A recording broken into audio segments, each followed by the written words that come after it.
OC phone করলে তো লঙ্গি খোলা যায়, কিন্তু 5 বেলা তো আল্লাহ ডাকে। কিন্তু 90% মুসলমান তো নামাজ পড়ে না,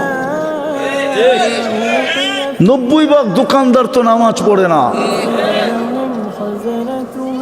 অথচ দোকানদারদের কাছে তো গ্যারান্টি কার্ড ছিল, যেই কার্ডটা এই বাংলাদেশে কারো কাছে নাই। দোকানদারদের কাছে একটা গ্যারান্টি কার্ড ছিল। আমি হাদিস দিতেছি, ইয়াহশুরু মান নাবিয়্যিন ওয়াস সিদ্দিকিন ওয়াস শুহাদা। কিয়ামতের দিন এই ব্যবসায়ীরা নবীদের কাঁধে কাঁধ মিলায়া কিয়ামতের মাঠে উঠতে পারত।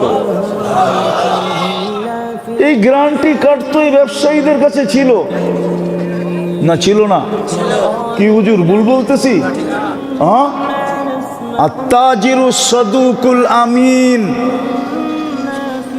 বাজারে বৈশা যদি আল্লাহর হুকুমকে পুরা করত, সততার সাথে যদি ব্যবসা করত, আর যদি বাজারে বৈশা আল্লাহর হুকুমটাকে পুরা করত, আজান দিতে দেরি, দোকানে জায়নামাজ বিছাইতে দেরি করে নাই।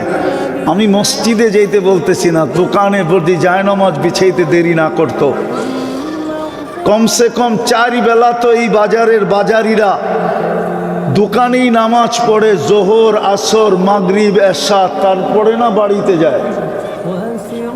4 বেলাই যদি দোকানে নামাজ পড়তো, রাগ হয় না? পায়ে হাত রাখি,